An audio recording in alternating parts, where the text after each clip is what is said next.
There's more than 2 million farms in the United States, including more than 150,000 just in Nebraska, Iowa, and South Dakota alone. Many wonder about unrealized gains and how that's going to be a threat to the farmer. Hi, I'm Susan Littlefield on the Rural Radio Network. This imposing a new tax on unrealized gains would have some detrimental effects, according to former U.S. Senator Ben Nelson.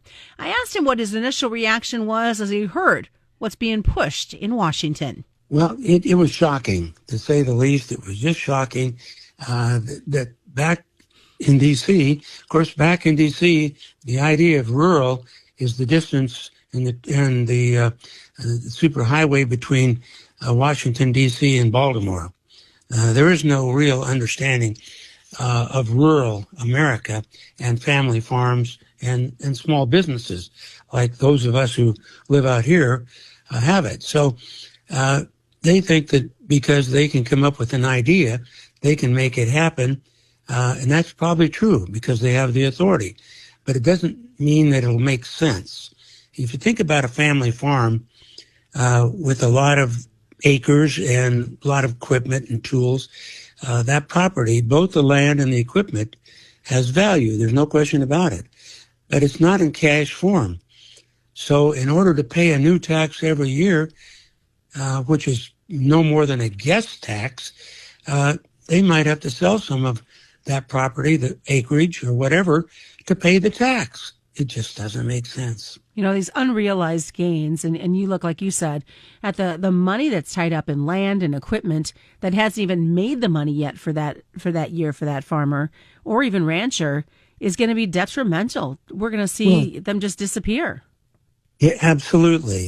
You know, in order to get money, they've come up with, or coming up with a scheme that would just simply cause every household, really in this case, let's just talk about family farms and businesses, would have to start hiring consultants, lawyers, and appraisers to evaluate their assets. And if that's not enough, the IRS doesn't have its own consultants, lawyers, or its bureaucracy yet, and they'd have to build an entire new bureaucracy for this kind of a tax at a great expense.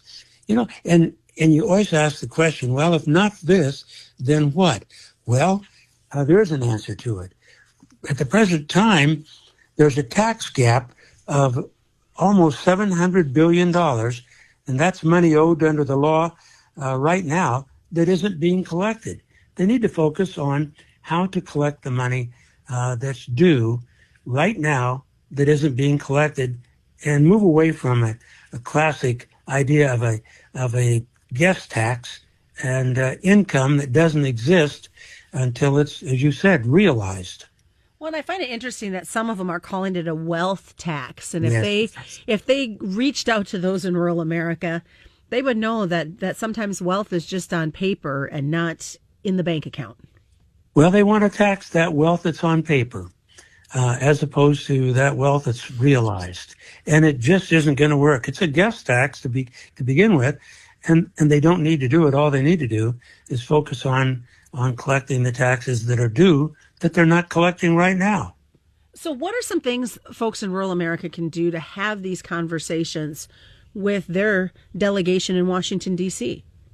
Well, they need to let their delegates in the House and the Senate in Nebraska and in other states, their delegations, let them know that this is a guest tax. It's unworkable. It's counterproductive. It's going to hurt family farms and small businesses. And it just simply doesn't make sense. So who's the big push behind this then? Well, it's by the people on both sides of the aisle pushing it. But in general, it's those who think that it's okay to tax what they call wealth, which is the unrealized value of property. And so they look at that as a good target to go and get money. But you know, even taxes that are passed today, one of the tests is, are they equitable? Are they fair? And there isn't anything fair about this at all, and it's unworkable. And you yourself, while in Washington, D.C., was a huge advocate. I mean, you spent time on the Senate Ag Committee, and you had an understanding of what agriculture was all about.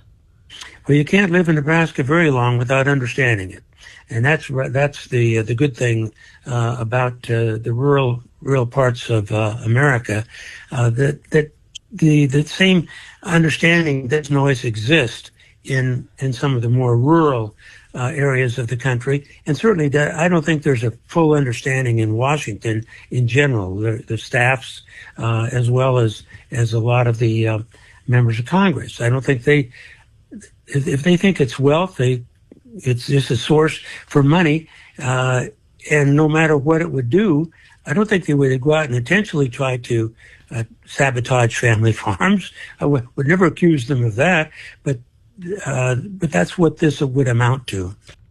And Senator Nelson again encouraging folks to have that conversation with those that represent them in D.C. I'm Susan Littlefield on the Rural Radio Network.